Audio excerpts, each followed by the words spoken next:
দর্শক, বান্দরবানে টানা প্রবল বর্ষণে গত এক সপ্তাহ টানা প্রবল বর্ষণে বান্দরবানের যে সাঙ্গু, মাতামুহুরী এবং বাকখালী নদী রয়েছে, এই তিনটি নদীর পানি এখন প্রায় বিপদসীমার কাছ দিয়ে প্রবাহিত হচ্ছে।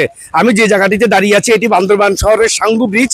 আমার পিছনেই বান্দরবানের যে খরস্রোত সাঙ্গু নদী, এটি প্রবল বর্ষণের কারণে এখন প্রায় উভয় দিকে উপচে পড়েছে পানি এবং নিম্নাঞ্চল যে জায়গাগুলো রয়েছে এখানকার নিম্নাঞ্চল প্লাবিত হয়েছে। এবং এই বান্দরবানের বিশেষ করে সাঙ্গু ও মাতামুহুরী নদীর অববাহিকায় প্রচুর প্রবল বর্ষণের কারণে এই দুটি নদীর পানি এখন ক্রমাগত বৃদ্ধি পাচ্ছে এবং সেই সাথে নদী কেন্দ্রিক যেই পর্যটন কেন্দ্রগুলো রয়েছে অথবা মানুষের যাতায়াতের যে ব্যবস্থাগুলো রয়েছে এগুলো সবগুলি এখন বন্ধ রয়েছে। এবং সেই সাথে বান্দরবানের রুমার সাথে সড়ক যোগাযোগ, বিভিন্ন এলাকায় পাহাড় ধসের কারণে বান্দরবানের রুমার সাথে সড়ক যোগাযোগ এখনো বন্ধ রয়েছে এবং পাহাড়ের ধসের কারণে যে খুঁটিগুলো রয়েছে, বৈদ্যুতিক খুঁটি, এগুলো ধসে পড়ার কারণে গত 3 দিন থেকে রুমা উপজেলায় বিদ্যুৎ সরবরাহ ব্যবস্থা বন্ধ রয়েছে। এবং বান্দরবান, রুমা এবং থানচি সড়কের বিভিন্ন জায়গায় পাহাড় ধসে পড়েছে, যে কারণে যান চলাচল, এইসব উপজেলায় যান চলাচল এখন ব্যাহত হচ্ছে।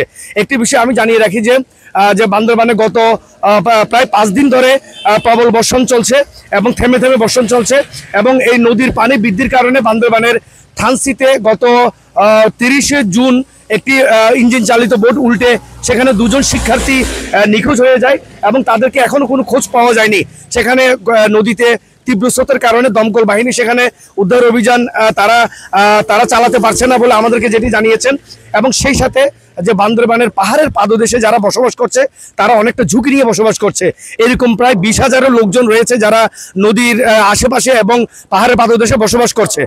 প্রশাসন যেটি আমাদেরকে জানিয়েছেন যে বান্দরবানের বন্যা এবং জলাবদ্ধতা এবং সেই সাথে যে পাহাড়ের পাদদেশে যারা রয়েছে সেখানে প্রাণহানি ঠেকাতে প্রশাসনের পক্ষ থেকে সব ধরনের ব্যবস্থা নেওয়া হয়েছে বলে আমাদেরকে জেলা প্রশাসক শাহ মুজাহিদুদ্দিন জানিয়েছেন। এটি ছিল আমার বান্দরবানের বন্যা পরিস্থিতি সর্বশেষ তথ্য। মিনারুল হক, এটিএন বাংলা, বান্দরবান।